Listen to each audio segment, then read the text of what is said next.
Hi everyone, Janie here, and today I'm going to be showing you how to make this really awesome side pillar pop-up card. So it has a side pillar and it pops up.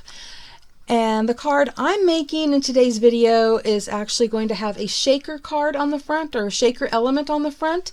But I wanted to show you this first because if you are not interested in doing shakers, I wanted you to know that you can still make this beautiful card fold. And it's really easy, and I can't wait to show you how to make it. Before I start my tutorial, I want to let you know that this is a collaboration with a few good friends and fellow crafters to celebrate my 30,000 subscribers milestone. And thanks to these generous sponsors you see here, we're having an amazing giveaway. And all of the details are below in the description box.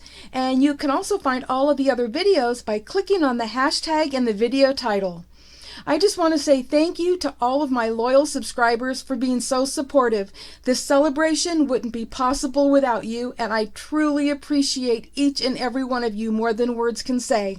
Okay, let's get started.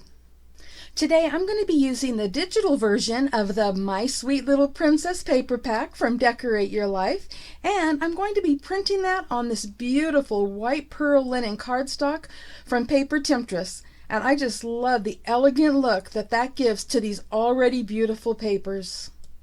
And I will also be using some soft pink cardstock and gold foil cardstock, which I think pair perfectly with the My Sweet Little Princess papers.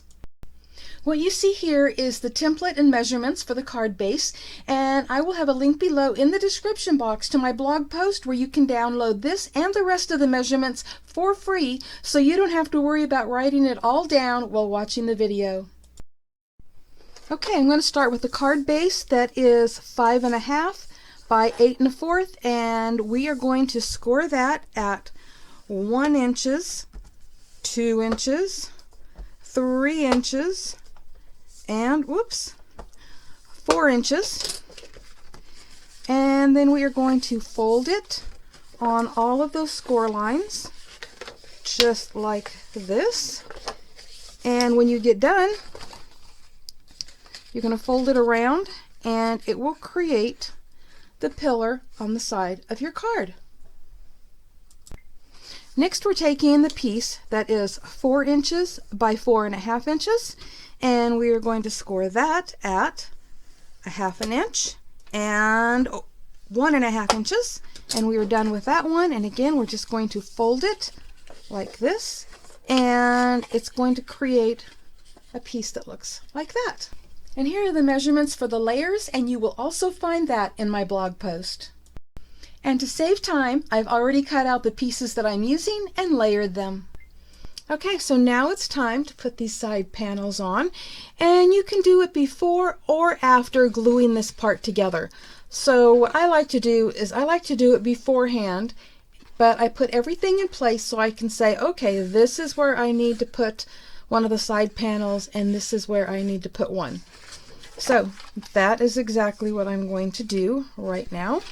Okay, so I've got the 2 smaller pieces on the center panel, and then those, and now it's time to put glue right here on this side so that we can glue it down to the card.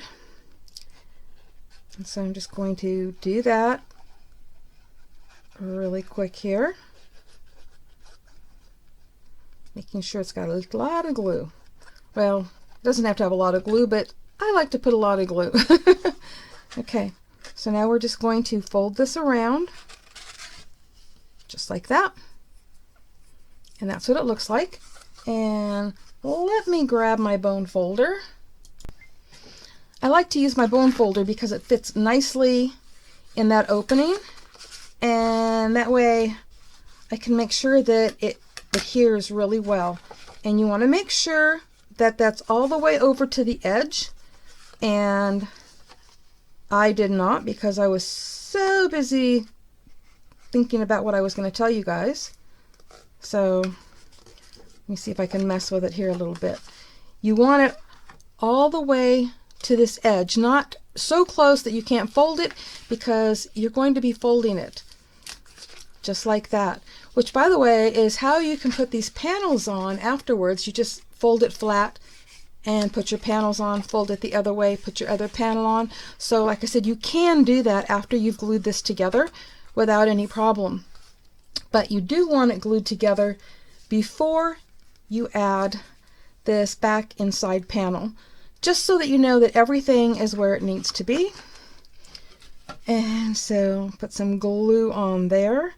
And as you can see, this card is really easy. It looks so beautiful and it looks like it was a lot of work, but in reality, it's not a lot of work. You know, and there's no die cutting involved, so those of you that don't have die cutting machines, you don't have anything to worry about. And it creates a really nice dimensional card that folds flat. So let me make sure that everything is lined up nicely here. Okay. For me, I don't know about others, but for me, the hard part is doing this on camera and making sure that everything is lined up, because I can be over here in front of you and think it's lined up, then bring it over here in front of me, and not so much. Okay, so we've got that done. And this is what it looks like so far. Okay, and now it's time to start on the other piece. Oh wait, I'm back. I meant to show you another option because, as you know, I cut out 3 of these. So one thing is, instead of doing these 2 little pieces, top and bottom, because this other piece is going to go right here in between.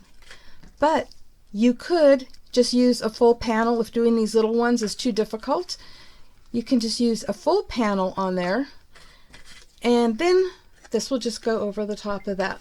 Okay, so now we have this piece, the one that looks like this, and we have a side right there that also needs a panel. So we're going to glue that on.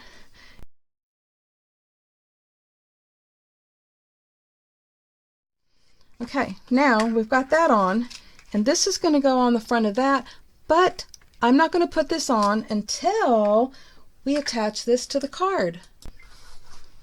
Okay, so the way this works is this side is going to get attached right here on this side, flat up against that.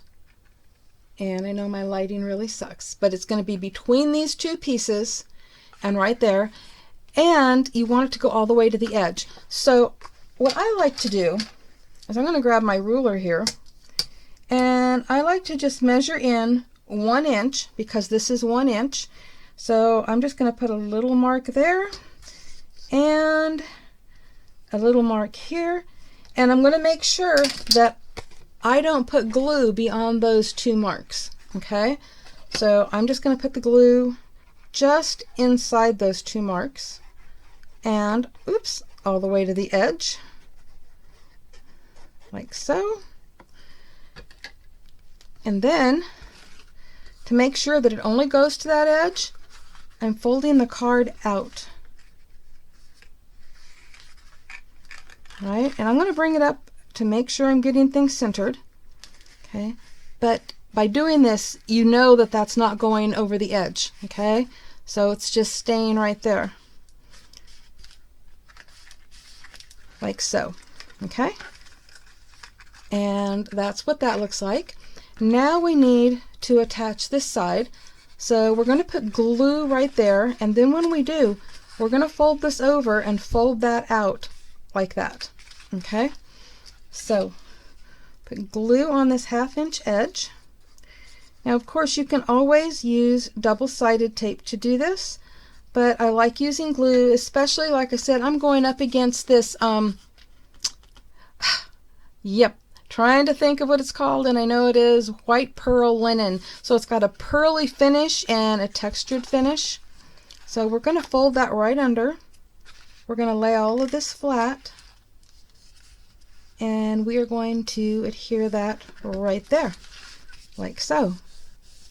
Okay, and then when it opens up like that. Ah, there was something I wanted to do that I didn't do. You know what? We make mistakes, and I'm going to peel that off right now. I don't care that I've made a mistake. I'm going to do it right in front of you. I like to miter these edges just so that they're not completely visible when it's folded. Okay, there we go. Got it right back where it was. The reason is because I like it being down in there a little bit, so it's not real visible. So there we go. That's how I like it. All right, you don't have to do what I just did, but that's just my preference. Okay, so now we are ready to put this on the front, and it's going to be so cute. Okay, so this is where you could use double-sided tape again, but I prefer using my Beacon 1. In fact, if you guys all want to know what I'm using, I am using Beacon 3-in-1. This is the best glue on the face of the planet. It holds literally forever. I've never, ever, ever in all of my years using this had anything come apart. I've used it on plastic, wood, glass, paper, you name it. I use it for my card making all the time. And there's a few things that I like about it. Not just that it holds forever, but it also gives me a little wiggle room. And I know I'm going crazy here with this. I really didn't need that much, but I was sitting here talking and just going la la la la la. Okay, so I am just going to fold this down and place it right on there. Let me make sure that I have everything where I want it. Okay, now to hold it in place while it dries, I'm just having an acrylic block for stamping that I'm going to set on top of it. But again, first I'm going to make sure that everything is lined up with all of the edges so that everything is lined up perfectly, and it is. And I'm just going to set that on there just for a minute. If you'd like to learn how to make a shaker pocket like this, I'll put a link right here on the screen, as well as a link on the screen as this video is ending, to one of my videos with the tutorial, because unless you've seen me make these shaker pockets before, you may be imagining something completely different. And here it is, cute little shaker card, and it sits up just like this, and it folds flat to go in an envelope to mail, and then it pops back up. So it is a side pillar pop-up shaker card. Okay, so it is beautiful just the way it is, but I'm not done. I'm going to go add a few decorations and I'll be back. And here is my finished card, and cute little shaker. And so this butterfly, this beautiful butterfly right here, and there's also one right here on this one. Those came from Bethy. She gave me a box filled with butterflies, and I love butterflies, so of course I had to add them to the cards. Oh, and if you notice something missing from the front of this box, if you had seen it before, it's because it was this cute little princess deer right there, and I had to have it. I was able to get it off without ruining it and layered it on there because right behind that is the exact same little deer. And so it was a perfect fit to put over the top and add some dimension. I couldn't believe it. I just love it. So, this sweet little princess digital paper pack is absolutely awesome. I think it's absolutely adorable. And I love how both of these cards came out.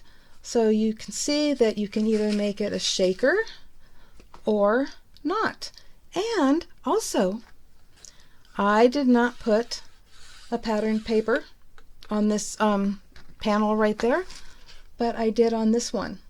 So that's an option that I wanted to point out that you can do or not do, because when you're looking at it from the front, you really don't see it, and when it's folded, you don't see it either. So I think, if you didn't want to, didn't have enough of your patterned paper, didn't want to use up that much, you could avoid that. But I'm just so thrilled with how both of these came out, and I love this card fold. It is so easy. I love the dimension, and then it just folds right up, and then it pops back up. So I really hope that you liked my tutorial and you like my cards, and I'm really thankful that you all came along to help me celebrate my 30,000 subscriber milestone. Thank you all so much. For all of my wonderful subscribers that are still watching, I have an additional giveaway that is open internationally. The prize is these 2 digital paper packs from Crafter's Castle, and the giveaway is only on my channel and only for subscribers that are visibly subscribed and over 18. All you have to do is when you leave a comment, be sure to say these words, "I love digital papers," because that is how you'll be entered. Thank you all so much for celebrating with me, and don't forget to click on the hashtag in the title to find all of the videos in my celebration collaboration. Happy crafting, everyone. Bye-bye.